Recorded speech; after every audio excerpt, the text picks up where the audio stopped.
पुरानी पेंशन की बहाली के मुद्दे पर आंदोलित सरकारी कर्मचारियों के राष्ट्रव्यापी आंदोलन के व्यापक प्रभाव को ध्यान में रखते हुए केंद्र की नरेंद्र मोदी सरकार ने पुरानी पेंशन की बहाली का नया रास्ता तलाश लिया है और इसके जरिए पुरानी पेंशन की बहाली के मुद्दे पर आंदोलित सरकारी कर्मचारियों के मांगों को न सिर्फ पूरा करने की कोशिश की जाएगी बल्कि पुरानी पेंशन की बहाली के आंदोलन को भी रोकने की कोशिश की जाएगी। दरअसल पुरानी पेंशन की बहाली के मुद्दे पर आंदोलित सरकारी कर्मचारी जहां हूबहू पुरानी पेंशन की बहाली की मांग पर अड़े हुए हैं, वही केंद्र की नरेंद्र मोदी सरकार एनपीएस या यूपीएस में थोड़ा मॉडिफिकेशन करके ओपीएस जैसे लाभ देने वाली पेंशन योजना को बना सकती है। यानी कि केंद्र की नरेंद्र मोदी सरकार ओपीएस से मिलती जुलती पेंशन योजना को तैयार करने की कवायद में जुट चुकी है। और इसी के साथ हम आपको बता दें कि केंद्र की नरेंद्र मोदी सरकार अब पुरानी पेंशन की बहाली के मुद्दे पर आंदोलित सरकारी कर्मचारियों के मूल मांगों पर ज्यादा ध्यान देने की कोशिश करेगी, ताकि सरकारी कर्मचारी जिस मांग को लेकर के सबसे ज्यादा आंदोलित है उस पर विराम लगाया जा सके और ये बात कहा जा सके कि हमने आपकी मूल मांगों को मान लिया। कुछ मांगे ऐसी हैं जिसको सरकार सीधे तौर पर नहीं स्वीकार कर सकती है और इसके लिए आपको भी समझौता करना पड़ जाएगा। लेकिन पुरानी पेंशन की बहाली के मुद्दे पर आंदोलित सरकारी कर्मचारियों और उनके प्रतिनिधियों ने साफ तौर पर इस बात के संकेत दे दिए हैं कि हमें हूबहू पुरानी पेंशन की बहाली चाहिए। अब केंद्र की नरेंद्र मोदी सरकार इस बार पुरानी पेंशन की बहाली के मुद्दे पर सरकारी कर्मचारियों को खुश करने की कवायद में भी लगी हुई है। इसके लिए दो पेंशन विकल्पों के तौर पर केंद्र की नरेंद्र मोदी सरकार अपना दांव खेलने जा रही। पहला तो यह कर सकती है कि यूपीएस या एनपीएस में कुछ मॉडिफिकेशन करके सीधे तौर पर ओपीएस जैसी पेंशन व्यवस्था तैयार कर सकती है। दूसरी सबसे अहम बात है कि पुरानी पेंशन की बहाली के मुद्दे पर आंदोलित सरकारी कर्मचारियों को अगर खुश करना है और या बोनस के तौर पर कुछ देना है तो वो सीधे तौर पर बजट में केंद्र की नरेंद्र मोदी सरकार इस बार सरकारी कर्मचारियों के इनकम टैक्स में छूट दे सकती है। यानी कि बचत का नाम दे करके भी सरकारी कर्मचारियों को केंद्र की नरेंद्र मोदी सरकार ये बताने की कोशिश करेगी कि हमने पुरानी पेंशन की मूल मांग को जो है उसको हमने आत्मसात कर लिया है और उसको हमने पूरा कर दिया है। दूसरी सबसे अहम बात है कि आपको बचत के लिए भी एक अच्छा खासा मौका मिल रहा है कि आपको इनकम टैक्स में भी छूट दी जा रही है,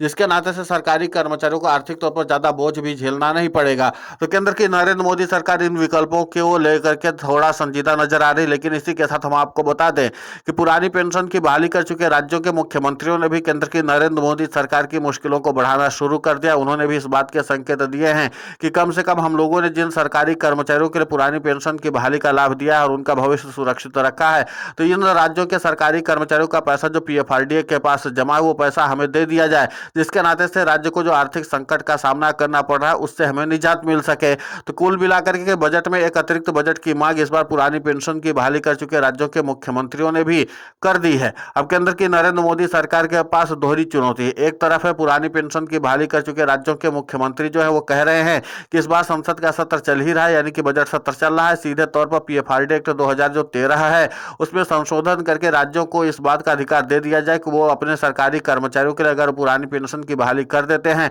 तो फिर वो एनपीएस का पैसा जो पीएफआरडी के पास जमा हो राज्य की सरकारों को दिया जा सकता है। इतना संशोधन तो सरकार कर ही सकती है। इसी के साथ पुरानी पेंशन की बहाली के मुद्दे पर आंदोलित सरकारी कर्मचारियों की मांगों को ध्यान में रखते हुए पुरानी पेंशन की बहाली कर चुके राज्यों के मुख्यमंत्रियों ने एक और बड़ी मांग रख दी है कि हमारा आर्थिक तौर पर बजट जो है वो गड़बड़ाया हुआ है, तो हमें अतिरिक्त बजट की भी व्यवस्था कर दीजिए, जिसके नाते से सरकारी कर्मचारियों की मूल मांगों को हम भी पूरा कर सके और अपने सरकारी कर्मचारियों के तनख्वाह और पेंशन को भी बढ़ा सकें। तो जाहिर सी बात है कि केंद्र की नरेंद्र मोदी सरकार के पास ये तो दो चुनौती हैं ही है। एक और बड़ी चुनौती यह है कि इस बार देश में 3 पेंशन प्रणाली चल रही। 3 पेंशन प्रणाली का मतलब यह है कि एक तरफ यूनिफाइड पेंशन स्कीम जो केंद्र की नरेंद्र मोदी सरकार 1 अप्रैल 2025 को लाई थी। अब जाहिर सी बात है कि जब 1 अप्रैल 2025 को यूनिफाइड पेंशन स्कीम आई है तो इस बार के बजट में यूनिफाइड पेंशन स्कीम के लिए बजट अलॉट करना पड़ जाएगा। इसके अलावा नेशनल पेंशन स्कीम चल रही जिसमें सरकारी कर्मचारियों की कई बुनियादी और मूलभूत मांगे हैं, जिसको पूरा करना भी केंद्र की नरेंद्र मोदी सरकार के लिए इस समय सबसे बड़ी चुनौती है।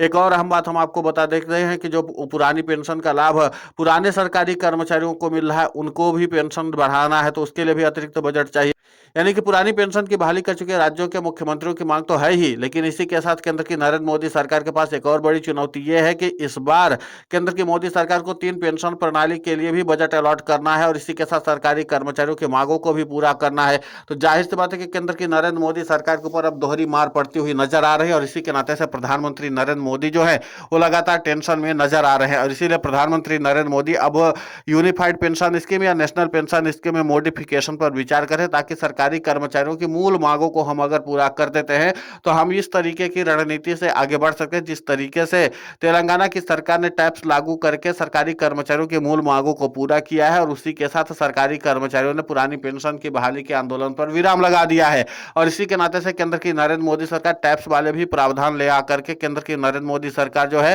वो सीधे तौर पर सरकारी कर्मचारियों को साधने की कोशिश करेगी। एक और अहम बात यह है कि केंद्र की नरेंद्र मोदी सरकार के पास इस बार अतिरिक्त वित्तीय बजट बनाने की मजबूरी भी है, क्योंकि पहले से पुरानी पेंशन की बहाली कर चुके राज्यों के सरकारी कर्मचारियों ने सीधे तौर पर अपने लिए अतिरिक्त 40% बजट की मांग की है। इसके अलावा जिन राज्यों में बीजेपी शासित या एनडीए शासित राज्यों की सरकारें हैं वहां पर भी लगातार सरकारी कर्मचारी अपने लिए अतिरिक्त बजट की मांग कर रहे हैं। तो यानी हर कोई बजट में अतिरिक्त बजट की मांग कर रहा है और केंद्र की नरेंद्र मोदी सरकार के पास चुनौतियां मुंह बाएं खड़ी हुई हैं। अब इसी के नाते से प्रधानमंत्री नरेंद्र मोदी लगातार बैठकों का दौर आयोजित कर रहे हैं और इसीलिए प्रधानमंत्री नरेंद्र मोदी को लगता है कि ज्यादा आर्थिक बोझ न बढ़े, इसीलिए सरकारी कर्मचारियों के लिए कम से कम यूनिफाइड पेंशन स्कीम या नेशनल पेंशन स्कीम में थोड़ा बहुत संशोधन करके उनकी मांगों को पूरा कर दिया जाए। अब देखना यह महत्वपूर्ण होगा कि जिस तरीके से केंद्र की नरेंद्र मोदी सरकार को लगातार एक के बाद एक चुनौतियों का सामना करना पड़ रहा है और इसी के साथ केंद्र की नरेंद्र मोदी सरकार को पेंशन, महंगाई भत्ता आदि देने के लिए भी अब एक तरह से अतिरिक्त बजट बनाने की तैयारी जो है उसकी चुनौती भी अब खड़ी हो गई है।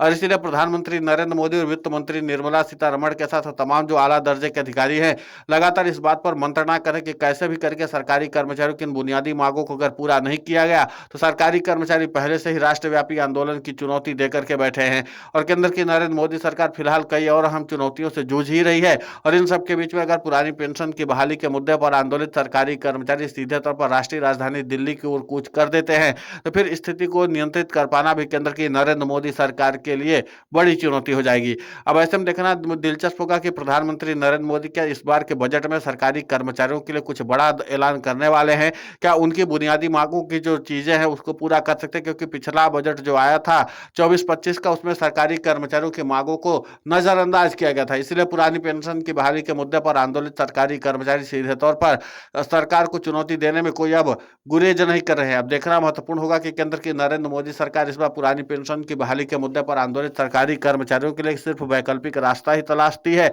या फिर सरकारी कर्मचारियों की पुरानी पेंशन के लिए अतिरिक्त बजट भी तैयार करती है। ध्यान रहे कि केंद्र की नरेंद्र मोदी सरकार के पास सिर्फ इतनी ही चुनौती नहीं कि सिर्फ सरकारी कर्मचारियों को ही मांगों को पूरा करना है और सीधे तौर पर केंद्र की नरेंद्र मोदी सरकार के खिलाफ सीएपीएफ के जवान और उनके प्रतिनिधि भी हैं जो सीधे तौर पर अपने लिए पुरानी पेंशन की बहाली की मांग कर रहे हैं। इन सभी मांगों को प्रधानमंत्री नरेंद्र मोदी बजट में कैसे समाहित करती है बात देखने लायक होगी। फिलहाल इस पूरे घटनाक्रम को लेकर के आपकी प्रतिक्रिया बहुत महत्वपूर्ण होती है, आप हमें कमेंट करके जरूर। पुरानी पेंशन की बहाली के मुद्दे पर हम लगातार आंदोलित होकर के खबरें चला रहे हैं। आप हमारे समर्थन के लिए चैनल को सब्सक्राइब करें, खबर को ज्यादा से ज्यादा शेयर करें ताकि पुरानी पेंशन की बहाली का मुद्दा और बुलंद हो।